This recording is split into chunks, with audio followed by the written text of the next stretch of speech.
Nous sommes à Vanves, dans la banlieue sud de Paris. Cette commune de 28 000 habitants est connue pour son église, classée au monument historique, son château, bâti par Mansart, ainsi que pour son parc, véritable poumon vert de la ville.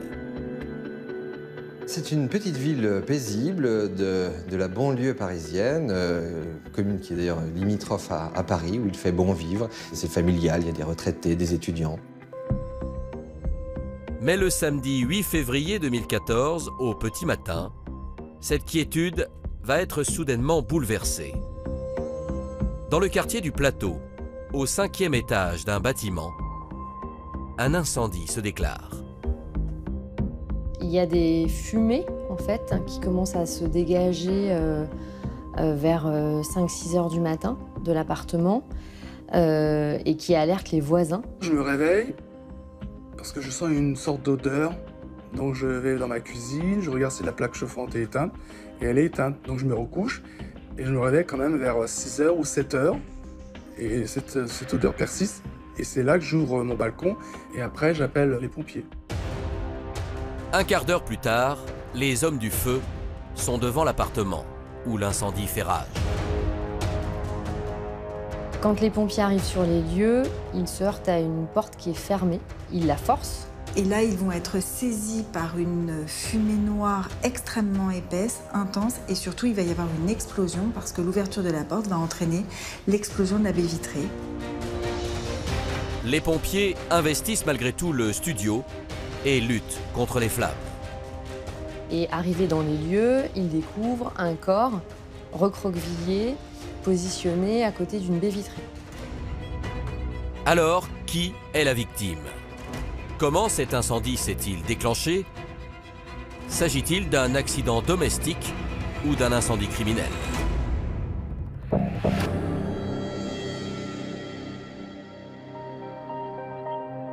À Vanves, suite à la macabre découverte dans l'appartement, les enquêteurs de la police judiciaire investissent les lieux.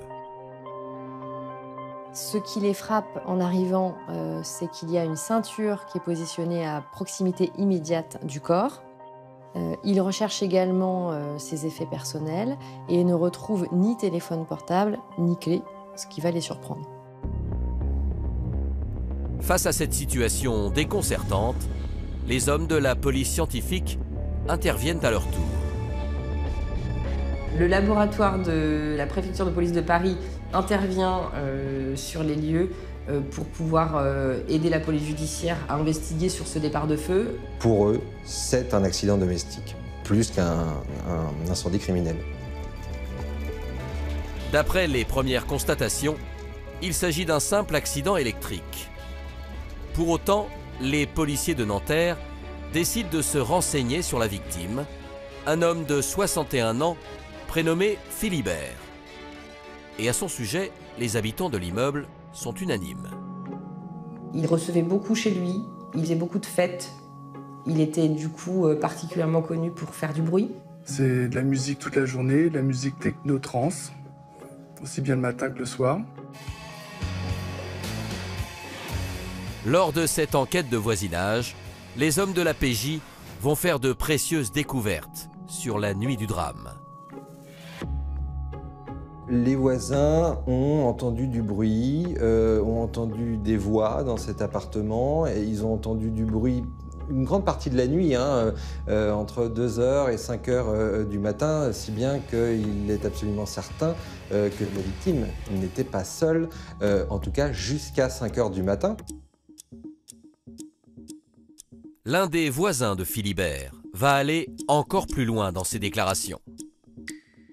J'entends des personnes qui appellent l'ascenseur, il devait être 2. Ils sont 2. Le deuxième bruit que j'entends, c'est 3 bruits qu'on tape sur, comme sur un mur ou sur une porte, ou c'est 3 bruits consécutifs. Qui sont ces personnes présentes chez la victime? Ont-elles un lien avec l'incendie? Les enquêteurs de Nanterre s'interrogent et commencent à avoir de sérieux doutes sur l'origine exacte de l'incendie. L'autopsie réalisée sur le corps de la victime va d'ailleurs confirmer leurs soupçons. L'autopsie de la victime révèle que c'est l'inhalation de la fumée qui a conduit au décès de la victime. Cela dit, il y a autre chose qui n'a pas causé le décès, mais qui est étrange s'agissant de quelqu'un qui a simplement été victime d'un incendie, d'un accident domestique, c'est qu'il présente des blessures. Et là, c'est la surprise.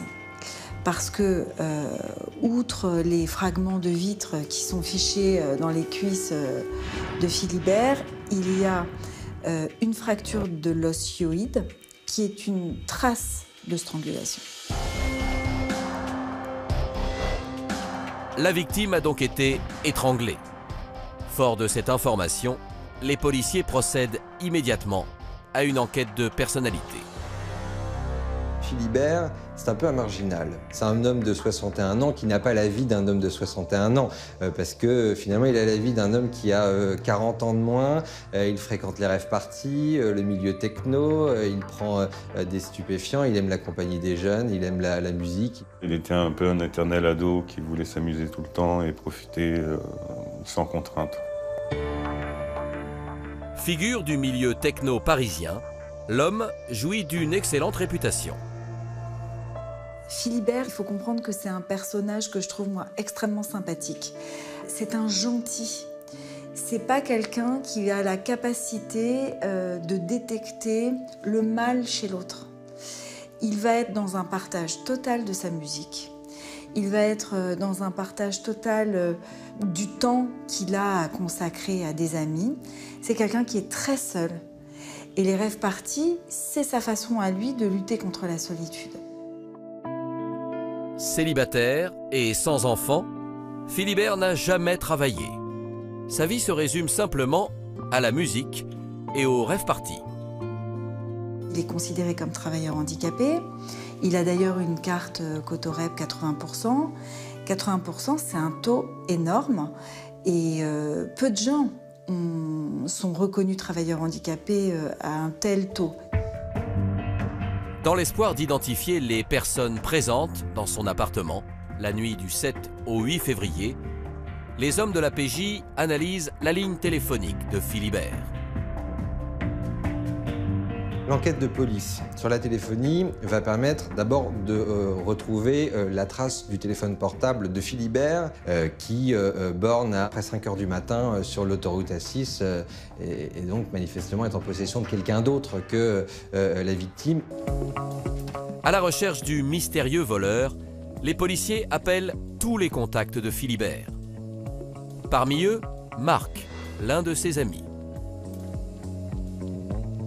La police de Vence m'a contacté pour demander des explications sur mon planning, quand est-ce que je l'avais vu récemment.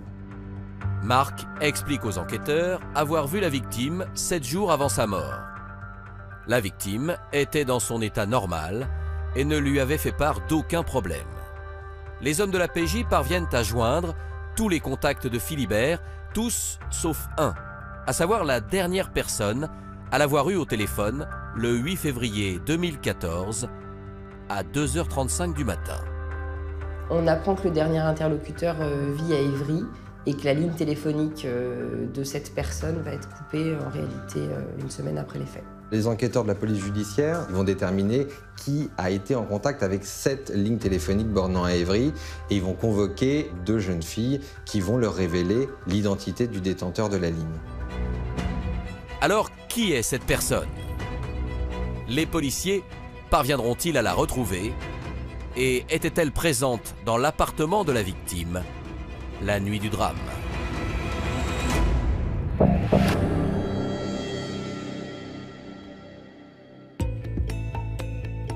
À la police judiciaire de Nanterre, grâce au témoignage de Vanessa et Lucie, les enquêteurs parviennent enfin à mettre un nom sur le dernier interlocuteur de Philibert. Ce numéro de téléphone est identifié comme appartenant à Cédric. Cédric étant un ami de Vanessa et Lucie, ami de Rêve Party, également connaissance de la victime. Il est surnommé le Belge en raison de ses origines et elle le croise pour des fêtes et parfois aussi en dehors. Tout comme la victime, Cédric écume les rave-parties. C'est d'ailleurs dans l'une de ces soirées que les deux hommes ont fait connaissance, il y a tout juste un mois. Il y a des liens qui vont se créer entre eux, des liens téléphoniques et aussi des liens de partage parce que Philibert, c'est quelqu'un qui consomme du cannabis dans sa vie de tous les jours et d'autres types de drogues comme de la MDMA ou de l'ecstasy et parfois un peu de cocaïne lorsqu'il est en rave party. Mais selon les deux jeunes femmes, Cédric s'était également rapproché de Philibert par intérêt. Il va tout de suite considérer sa faiblesse, détecter sa vulnérabilité et détecter une forme d'aisance matérielle. Vanessa et Lucie vont encore plus loin dans leur témoignage et elles assurent que les intentions de Cédric à l'égard de la victime étaient plutôt malsaines. S'étant déjà rendu au domicile de Philibert, Cédric avait constaté qu'il avait des disques et du matériel hi-fi de grande valeur. Et c'est là que naît sans doute dans la tête de Cédric le projet de le cambrioler. Vanessa et Lucie révèlent également aux policiers que le lendemain des faits, Cédric les a contactés et leur a fait des révélations. Et il leur raconte que le vol qu'il avait entrepris de commettre s'est très mal passé.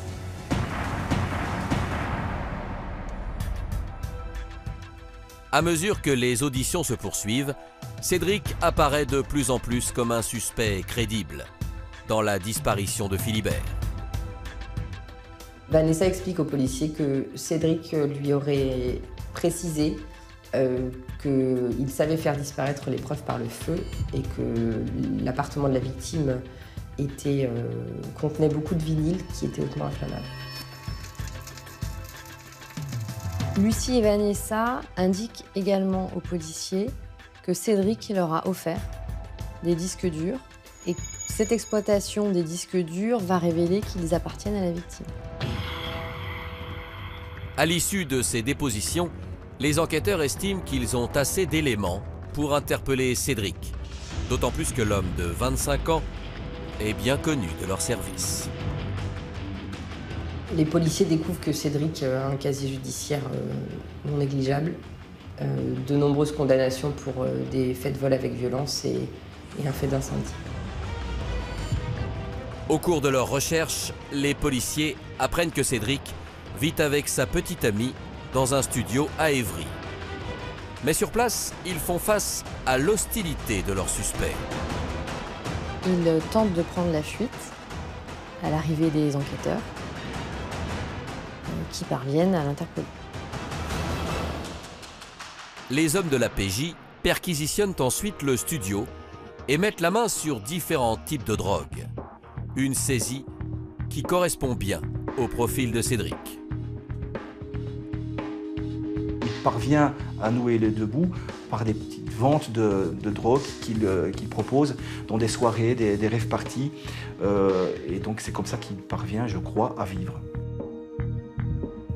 En s'intéressant au passé de Cédric, les enquêteurs de Nanterre réalisent que leur suspect a eu un parcours de vie des plus chaotiques.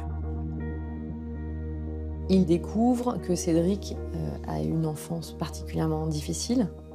Ses parents se sont séparés lorsqu'il avait 3 ans.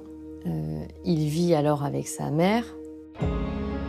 Cédric va également connaître d'autres drames. Lorsque Cédric avait 11 ans, un incendie s'est déclenché au domicile familial, ce qui a conduit au décès de sa sœur et de sa mère. Et il a été, à un moment donné, soupçonné, avant d'être disculpé par d'autres personnes présentes au domicile familial. Et il se trouve qu'il a sans doute aussi été mis assez rapidement hors de cause, compte tenu de son très jeune âge au moment de l'incendie. À la suite de cet incendie meurtrier, Cédric est envoyé dans une classe spécialisée pendant une année. Lorsqu'il en revient, son père a refait sa vie. Ça rend le quotidien extrêmement compliqué. Cédric commence à fuguer très vite et à commettre ses premiers délits. À 17 ans, son père le met à la porte et il commence à vivre dans des squats et à consommer de plus en plus de drogue.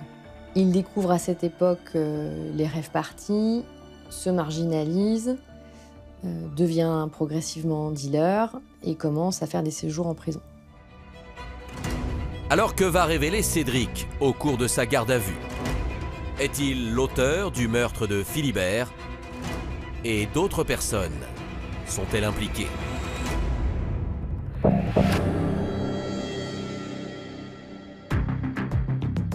Le 19 février, soit 11 jours après le drame, Cédric est interrogé par la police de Nanterre.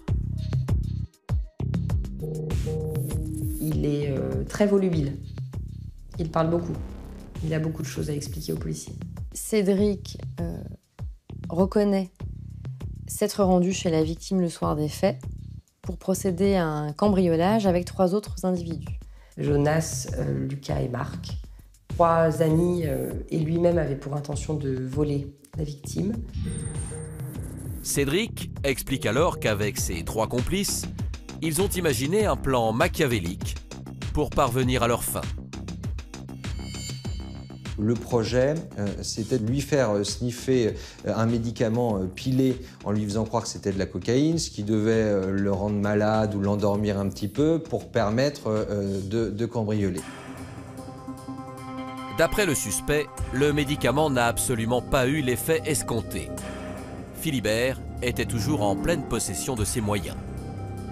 Les 4 individus optent alors pour une autre stratégie et ils décident de le voler pendant qu'il a le dos tourné. Mais là encore, les choses ne se passent pas comme prévu. Il sort de la salle de bain lorsqu'il entend du bruit. Et il s'ensuit une bagarre. Cédric explique que Marc, Lucas et Jonas vont le violenter. Lui va tenter de s'interposer, mais les 3 représentent une force trop importante face à lui. L'homme de 25 ans assure qu'il a tenté d'aider Philibert, en vain. Il va se dédouaner, il va dire « ce n'est pas moi qui ai commis tout ça, ce sont les 3 autres qui ont eu l'idée et qui ont décidé de passer à l'acte. Moi, j'étais là en tant que spectateur et j'étais un peu effrayé. » Pour prouver sa bonne foi, Cédric donne aux enquêteurs le moyen de retrouver ses complices. Il ignore leur nom de famille, mais connaît leur pseudo sur les réseaux sociaux. Les policiers font des investigations qui permettent sur Facebook de remonter aux 3 autres, notamment en examinant les conversations qui ont eu lieu entre Cédric et puis chacun des 3 autres.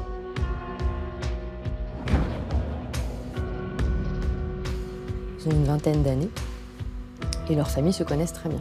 Ces 3 jeunes, ils ont un profil assez particulier par rapport à Cédric parce que ce sont 3 jeunes qui viennent d'un petit village, ce sont des campagnards qui sont totalement inconnus des services de police et des services de justice, mais qui ont quand même un point commun avec Cédric, c'est qu'eux aussi fréquentent le monde des rave parties et de la techno. Le 24 février 2014, les policiers interpellent et placent en garde à vue les 3 complices présumés de Cédric. Ils sont totalement effondrés, c'est la première fois qu'ils sont confrontés à la police. En plus, une interpellation qui a lieu dans des conditions, je dirais pas musclées, mais bon, disons à la hauteur de la gravité des faits qui ont eu lieu. Interrogés à leur tour, les 3 jeunes hommes livrent leur version des faits. Marc, Lucas et Jonas indiquent aux policiers avoir décidé avec Cédric de cambrioler la victime. Pour faciliter le déroulement du cambriolage, ils décident de lui administrer de la drogue. Mais ça ne fonctionne pas. Au moment où Cédric, Marc, Jonas et Lucas s'aperçoivent qu'il n'y a rien à cambrioler et que la drogue ne fait pas d'effet, Cédric littéralement pète un plomb, commence à être extrêmement violent et se met à frapper la victime. Les 3 autres prennent la fuite. Jonas, qui est le dernier à sortir de l'appartement, voit Cédric en train d'étrangler Philibert et Jonas Marc et Lucas sont convergents sur le fait qu'ils ont entendu la victime crier à l'aide, mais effectivement, ils ne sont pas intervenus et ils se sont enfuis. Depuis leur voiture garée devant l'immeuble, Marc, Lucas et Jonas réalisent qu'un drame se joue au 5e étage. Il reste un court moment pour observer et ils voient des ombres dans l'appartement. Ils comprennent qu'il y a eu une bagarre. Et puis finalement, Cédric descend, remonte dans la voiture et finalement l'arrivée de Cédric est un peu rassurante parce que ce que dit Cédric, c'est qu'il a enfermé la victime chez elle. Marc précise qu'il a vu du sang sur les chaussettes de Cédric au moment où il remonte dans sa voiture pour repartir. Marc indique également aux policiers voir Cédric balancer par la fenêtre de sa voiture en route un téléphone portable et des clés. En garde à vue, les 3 complices de Cédric racontent qu'ils ont appris l'incendie et le décès de la victime par la presse, seulement le lendemain du drame. Donc ils se sont réunis pour savoir si ils devaient se rendre à la police. Ils décident finalement que non. Enfin, il y a quand même une panique extrêmement importante parce qu'ils quittent chacun le domicile familial pour aller vivre dans les bois, dans une maison abandonnée. Au bout de 3 jours, les jeunes hommes sont ensuite retournés au domicile de leurs parents avant d'y être interpellés.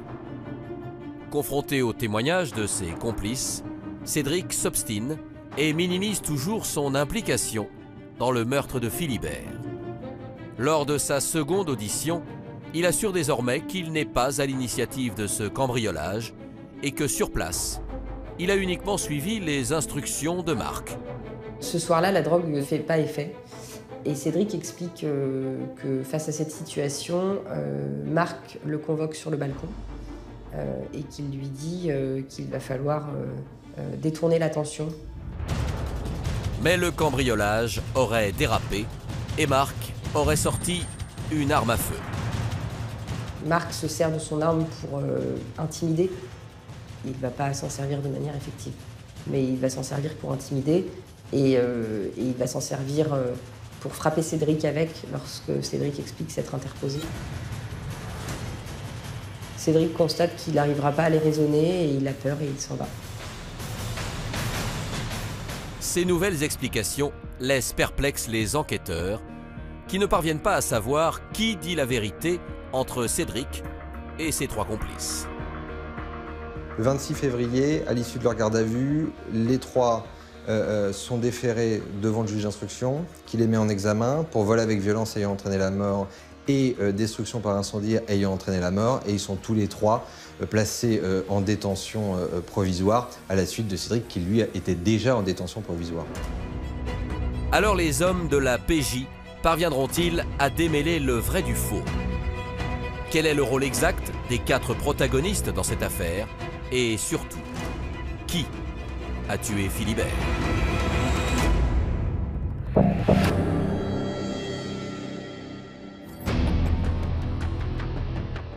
Le 13 juin 2014, soit 4 mois après le meurtre inexpliqué de Philibert, une reconstitution est organisée dans son appartement, en présence des 4 protagonistes du dossier.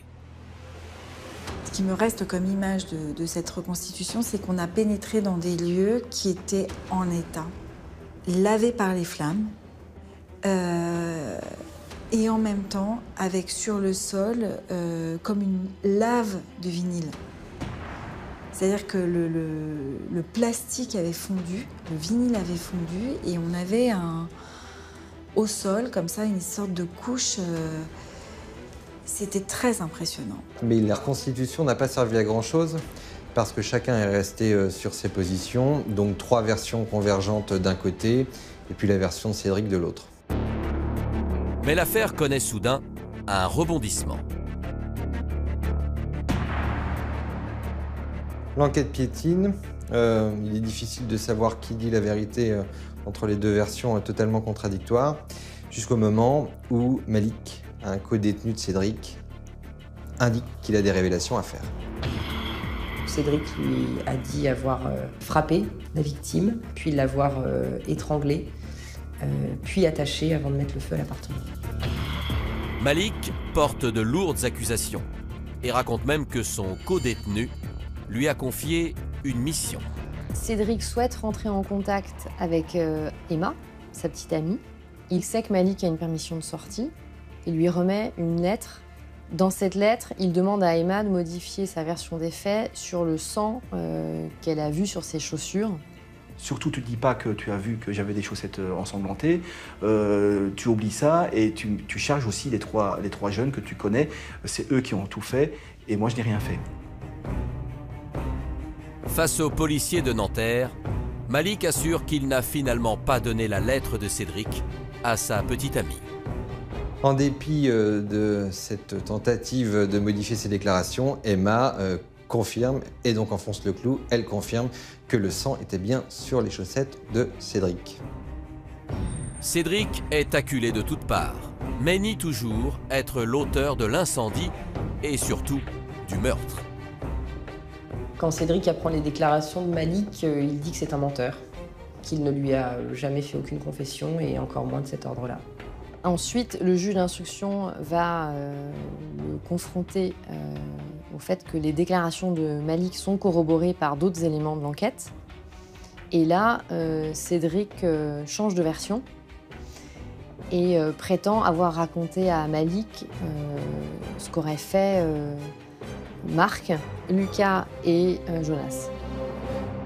Malgré les dénégations de l'homme de 25 ans, les enquêteurs sont de plus en plus convaincus qu'il a joué un rôle à part entière dans cette sombre affaire.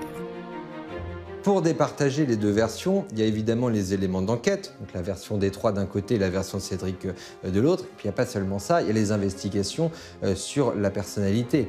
Parce qu'on est face à une affaire d'incendie. Et la vie de Cédric est jalonnée d'incendies. Il y a beaucoup d'incendies dans son parcours. Il allume son premier feu à l'âge de 4 ans, sans conséquences dramatiques, mais quand même. Et ça va être un élément fondateur de sa personnalité, ce feu. Au cours de leurs investigations, les enquêteurs de Nanterre réalisent que les incendies sont de véritables exutoires pour Cédric. En 2011, donc il va être papa, il est content, il est à Lille, il veut assister à l'accouchement, et puis à ce moment ça se passe mal, l'enfant, un petit garçon qui doit naître, a un problème apparemment au niveau respiratoire, et on lui demande de sortir. On a appris qu'il a pété un câble et qu'il a mis le feu déjà dans un endroit près de la salle d'accouchement. Les conséquences sont terribles, car toutes les mamans et leurs nouveau-nés sont confinés dans une pièce. Pour cet incendie à l'hôpital, Cédric écope d'un court séjour en prison. Mais à peine libéré, l'homme est rattrapé par ses démons. Vous avez une ex-compagne de Cédric qui raconte qu'elle s'est réveillée une nuit et que le matelas était en feu avec Cédric à côté avec un bidon d'essence. Puis vous avez eu aussi des incendies d'un appartement, d'un véhicule de dealer. Et c'est quand même une personnalité qui se structure autour de la pyromanie et qui va en faire une signature criminelle.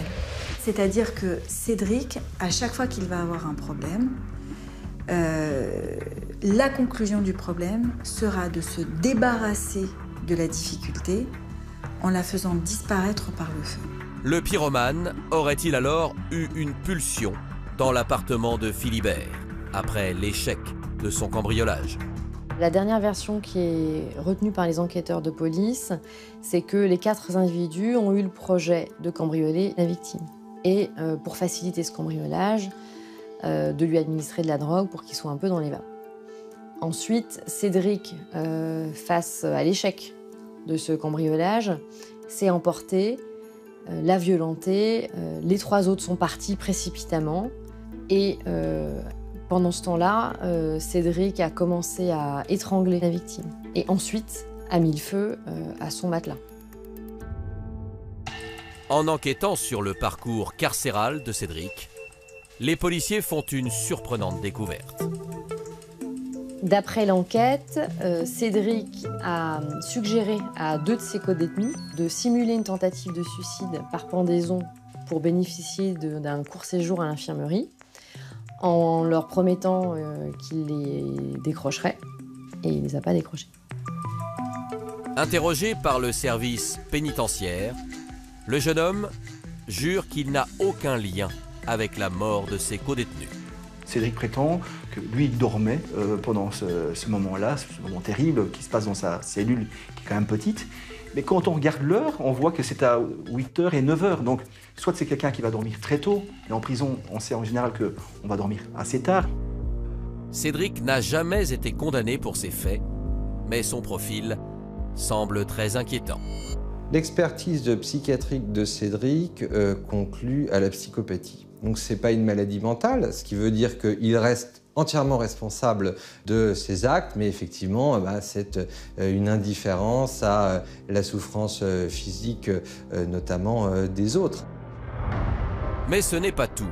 Le rapport de l'expert ne laisse aucun doute sur la dangerosité de Cédric. La psychopathie s'évalue sur une échelle de 1 à 5. L'expert l'a placé à 4,5 sur 5, donc à un degré extrêmement élevé, et a conclu que finalement, quand on était si haut placé dans l'échelle de la psychopathie, l'avenir était forcément sombre. Il n'y a pas d'issue à part la mort. Alors quelle sera l'attitude du suspect lors du procès d'assises? Reconnaîtra-t-il enfin les faits? Et à quelle peine Cédric et ses 3 complices seront-ils condamnés?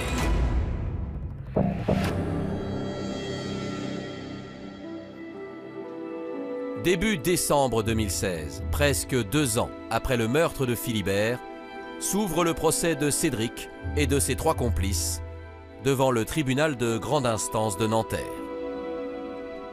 Lors du procès, les 3 garçons finalement ont une attitude qui est à peu près la même qu'au tout début lors de leur interpellation, c'est qu'ils semblent complètement dépassés par les événements, impressionnés par le procès d'assises. Pendant le procès, les 3 jeunes sont prostrés, très mal en point, à la fois honteux, gênés et terrorisés. Le plus jeune des accusés est particulièrement mal à l'aise. Lucas était le plus émouvant. Il s'en voulait terriblement. C'était très authentique et son trouble était palpable et les propos qu'il a tenus étaient des propos qui, je pense, ont fait du bien à la famille de Philibert. Installé dans un autre box, Cédric renvoie une image diamétralement opposée. C'est quelqu'un qui est charismatique, c'est quelqu'un qui a une puissance physique, il occupe l'espace. Et c'est quelqu'un qui a un regard très particulier. Il est impressionnant. Cédric, il a un comportement plutôt calme, sans doute parce qu'il était soigné et qu'on lui donnait des médicaments en détention. Donc il parle toujours beaucoup, il dit toujours un peu tout et son contraire, mais il ne s'énerve pas beaucoup pendant le procès. Si l'homme de 27 ans nie toujours être l'auteur du meurtre, son argumentation a le don d'irriter la salle d'audience. Cédric a du mal à faire des phrases courtes et donc il agace particulièrement la cour parce qu'il ne parvient pas, malgré lui, à répondre de façon claire à des questions. Malgré les éléments et les témoignages à charge contre lui, Cédric reste imperturbable. J'ai plaidé l'acquittement parce que Cédric maintenait son innocence. Le 19 décembre 2016, la Cour et les jurés rendent leur verdict.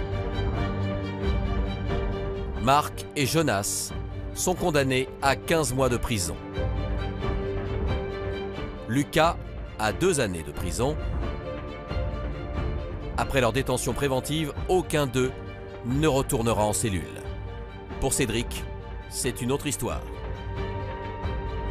Perpétuité avec la peine de sûreté maximale de 22 ans. Lors du délibéré, Cédric a réagi avec un tout petit peu d'énervement, mais finalement un énervement quand même un peu limité compte tenu de l'extrême lourdeur de la peine prononcée à son encontre. Il a dit quelques paroles vengeresses à l'encontre des 3 autres accusés. Cédric n'accepte pas ce verdict et décide de faire appel. Un an plus tard, en février 2018, il comparaît seul sur le banc des accusés. Et s'il semble au départ adopter la même défense, Cédric fait une révélation au dernier jour du procès. C'est bien lui qui a étranglé Philibert avant de mettre le feu à son appartement. Ces aveux, je pense qu'ils sont trop tardifs. Et comme ils sont trop tardifs, ils sont appréciés comme étant de circonstance. Donc pour tenter d'obtenir une peine moins lourde. Le verdict de la cour d'assises d'appel, c'est encore une fois perpétuité avec 22 ans de sûreté.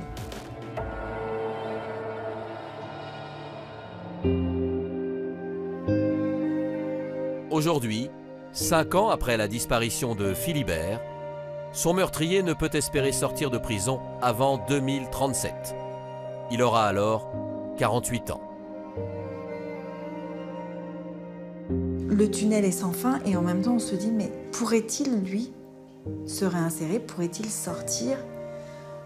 Peut-on lui mettre une boîte d'allumettes entre les mains? Si le pyromane reconnaît à présent les faits, la violence dont il a fait preuve suscite toujours une vive émotion. C'est une affaire hors norme, c'est une affaire, je crois, qui est qualifiée de cette manière par tous ceux qui ont croisé ce dossier, qui sont intervenus dans le dossier. Elle est presque... C'est vraiment la réalité qui dépasse la fiction.